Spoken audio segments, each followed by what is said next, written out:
Failures like you never deserve success. That text lit up my phone just as Rafael Nadal stepped up to serve for the championship on court Felipe Chatrier. My name is Jacob Harrison.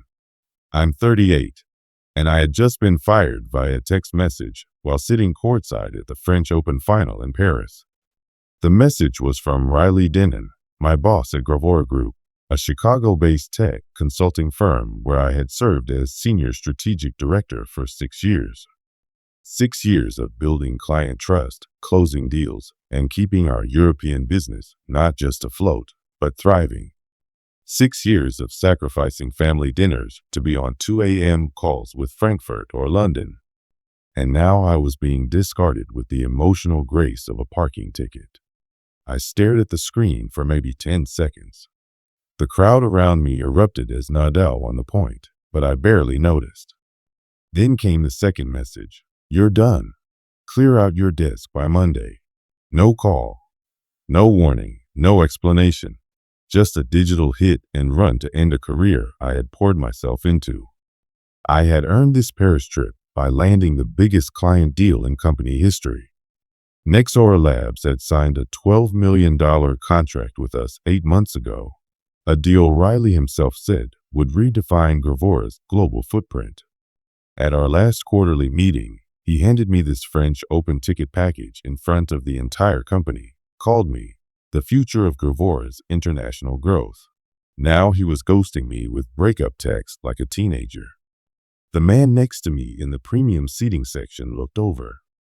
He was in his mid-50s, Rolex on his wrist, quiet confidence in his posture, someone clearly used to boardrooms and billion-dollar conversations. I knew I'd seen him before. You all right? He asked softly, his British accent unmistakable. I studied him again. The realization landed with a jolt. Gerard Bellamy, CEO of Lunar Ventures, Gravora's fiercest European rival. We'd exchanged a few words at a tech summit in Amsterdam 2 years ago, but I hadn't forgotten him. His firm had been trying to peel away our clients for years. Just work, I muttered, pocketing my phone. But deep down, I knew this wasn't just another bad day. This was the beginning of something very big.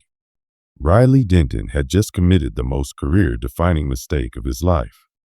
6 years ago, Gravora had no European presence. I was hired to change that with promises of equity, executive partnership, and autonomy, none of which ever materialized. My expertise was in enterprise systems, but my real value lay in decoding how European firms operated. I spent 2 years immersing myself, learning French and German, flying constantly, building real trust with decision makers across 12 countries. In return, 43 major clients, $78 million in new business. Europe now represented over a third of Gravora's revenue. And Riley? He was threatened by every inch of that success. He blamed me when Nexora initially turned us down, claiming I didn't get European priorities. When I brought them back with a smarter proposal, he spun the boardroom tale as his own stroke of genius. Then came the subtle cuts, removing me from senior meetings. Hiring his clueless nephew Trevor as assistant director of European relations. Trevor didn't speak a word of German and had never left the U.S., but he was family. 3 weeks ago, I found out Riley had started taking client calls behind my back. We're streamlining, he told me. Focus on your deliverables. Leave the top-level stuff to me. My wife, Catherine, didn't buy it. He's lining something up, she warned after the Trevor hire. Men like that don't bring in family unless they're setting someone else up to fall. I brushed it off. I thought my results made me untouchable. I was wrong. What I didn't know was that Trevor had been whispering in Riley's ear, painting me as disloyal and too sympathetic to European clients.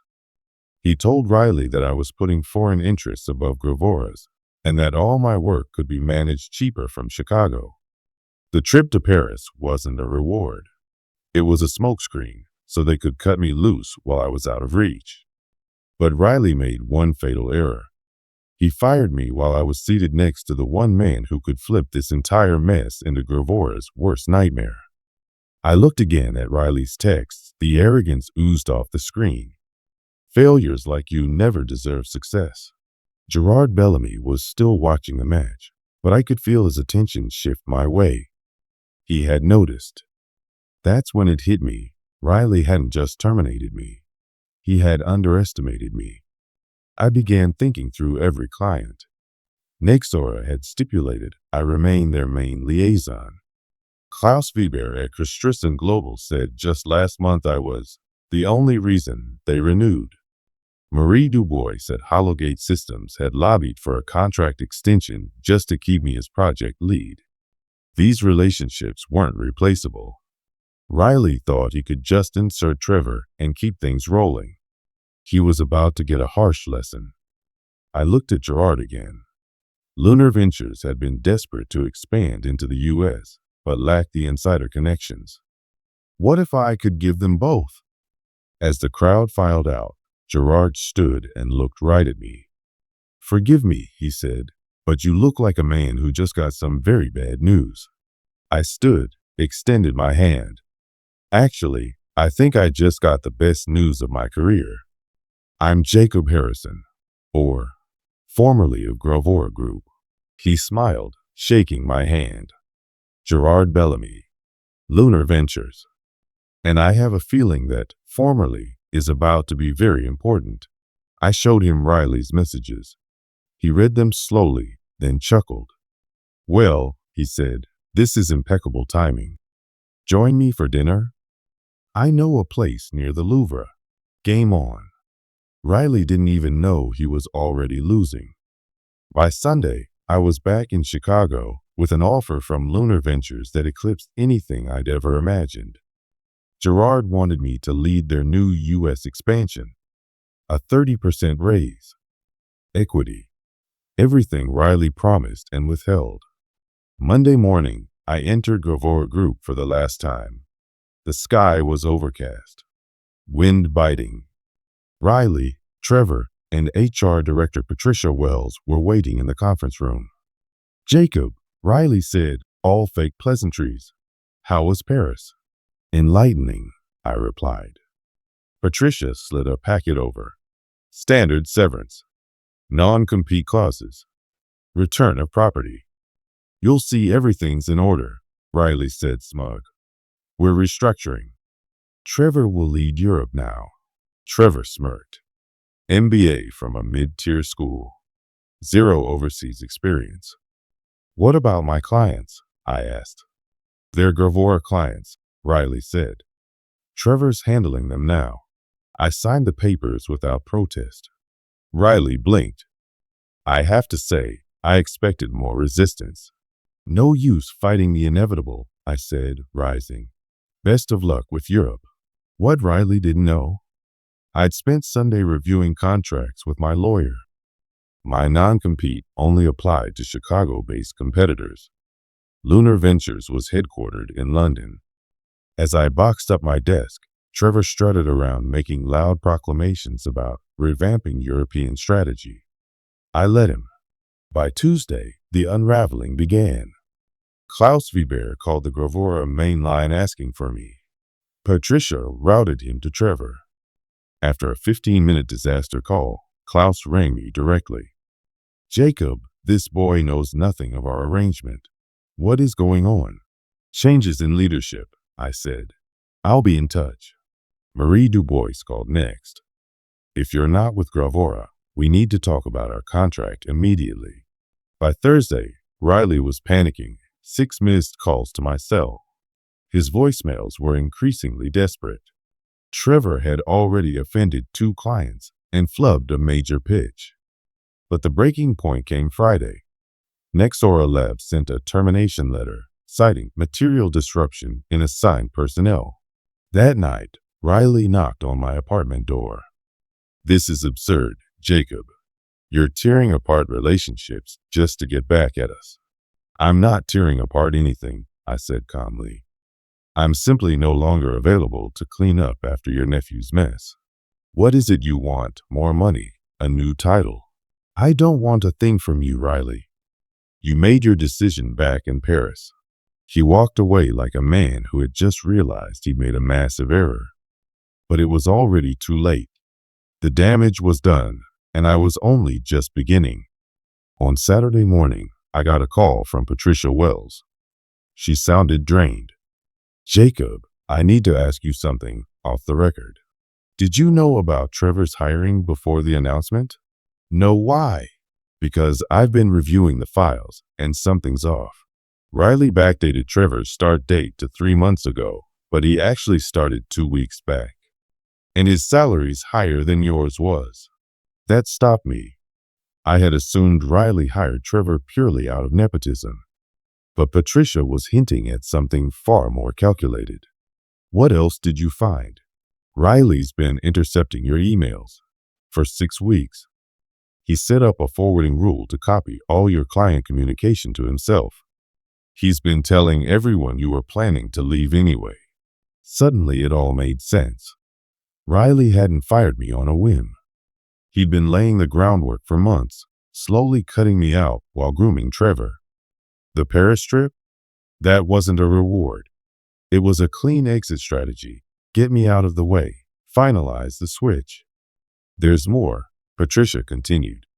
Riley's been in talks with a Berlin consulting firm.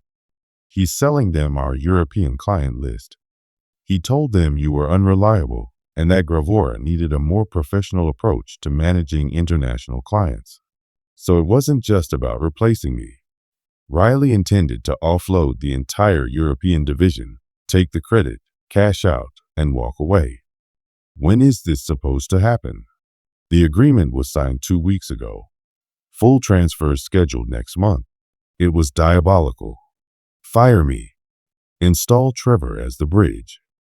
Sell the division for a tidy profit. Trevor would probably get a bonus. Riley would look like a genius. Except he missed one critical factor: relationships. European clients value stability, personal connection. They wouldn't stay just because a spreadsheet said they should. Klaus Weber wasn't going to deal with some German firm Riley found. Marie Dubois would walk immediately. The Norwegians? They'd vanish without a meeting. He'd quantified the value, but never understood it. I called Gerard Bellamy in London. Gerard, we need to move up our timeline. Something serious is happening with Gravora's European division. What kind of serious? I told him everything. Riley's plan, the backdating, the sale. Gerard was silent, then finally said, "This could be ideal. If he's selling, it means he's already stepped away. If clients are unhappy, they'll be looking for alternatives." Exactly. How fast can we move? I'll have legal draft your offer. Can you be in London by Wednesday? Done. And Jacob, start listing every client you think might follow you. This may be Riley's gift to us. He thought he was 3 moves ahead. He just handed me the entire board. I flew in Tuesday night. Wednesday morning, I sat in Gerard's office signing papers. The terms exceeded anything I expected. Director of American Operations. Significant equity. Full control over clients. Lunara Ventures had tried to break into the U.S. market for years. They had capital, infrastructure, but no relationships. I brought both. You have remarkable timing, Gerard said, smiling. We've spent months laying the groundwork. You're the final piece. By Thursday, I was dialing clients. Klaus Weber was first. I told him I had joined Lunara and would continue overseeing his rollout. Much better, Klaus said. Lunara has an excellent name here. When can we move the contract? Next week. I'll have legal reach out. Marie Dubois was just as eager. Frustrated with Trevor, she sounded relieved. Finally, someone who understands us, she said. Send the papers immediately. The Norwegians were cautious, but they agreed to meet. That deal Riley thought he sold? It was still open.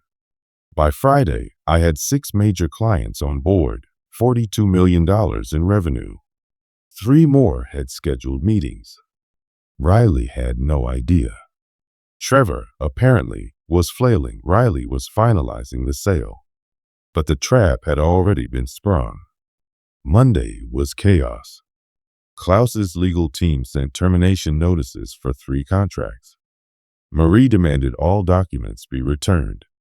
The Norwegians canceled their meeting outright. At 9 a.m., Riley called. "What the hell are you doing, Jacob? I'm working for Lunara Ventures now, and my clients came with me." "You can't. You signed a non-compete." "I checked. It doesn't apply. Lunara is headquartered in London, not Chicago." He said nothing for nearly half a minute. "You're wrecking the European division." "No, Riley, you wrecked it the day you fired me over a text." "I'm just giving clients better service." Tuesday brought more exits. By Wednesday, the German firm was panicking, questioning the entire deal. Thursday, Patricia called again. "Riley's unraveling. The German deal is collapsing. Trevor quit. The board's demanding answers." "What kind?" "Like how we lost 70% of our revenue in 1 week." Friday, Gerard gave me another update. "The Norwegians are in. They're offering $15 million over 3 years." "Perfect." "And Jacob," Patricia Wells called. "She's interested in joining Lunara." Riley's empire was sinking. The smart ones were already bailing. The man who called me pathetic was about to learn what failure really felt like. 3 weeks to the day after Paris, Gerard summoned me. Gravora's board just voted Riley out. Losing $87 million was enough. I felt satisfaction, but not joy. Riley did this to himself. "There's more," Gerard said. "Trevor's telling people you sabotaged the division out of spite. Some old colleagues are asking questions." "Let me guess, they're claiming I stole clients?" "Exactly. But here's what they don't know. Patricia documented everything. Email forwards, backdating, the attempted sale. She's willing to testify Riley orchestrated your firing." The irony couldn't be better. His scheming had left a trail that condemned him completely. If he'd just been honest, he might have salvaged something. What happens now? Patricia starts next month. Klaus is recommending us to 2 firms in Munich. The Norwegians are expanding the deal to include their sister company. One text from Riley, meant to ruin me, had instead freed me. He lost everything. His job, his reputation, the division he tried to sell. Lunara gained a $100 million market foothold. Justice had been served, quietly, cleanly, and entirely. 6 months later, I sat in my London office reviewing quarterly numbers when Catherine called from Chicago. "You'll never believe who I saw at the grocery store." "Who?" "Riley, bagging groceries at the store near our old place. He looked awful." I didn't feel triumph. Not really. Ruining someone doesn't bring peace, even if they deserve it. But I had learned something about loyalty, timing, and the importance of basic respect. Lunara exceeded expectations. We brought on 14 U.S. clients, opened in Boston and Seattle. The Norwegian deal expanded across 5 countries. Most importantly, I found a place where skill mattered more than politics. Gerard treated me like a partner, not a rival. Catherine joined me that spring. We bought a house in Hampstead. Talked about kids again. For once, I was building something lasting, not just surviving someone else's ambition. When Roland Garros returned to Paris that June, Gerard gave me tickets again. This time, I watched from Lunara's corporate suite. Nadal won his 14th French Open title. As he lifted the trophy, I thought about the year behind me. Sometimes, the worst thing that happens is the best thing that ever could. Riley's text had freed me. I never thanked him. Maybe I should have.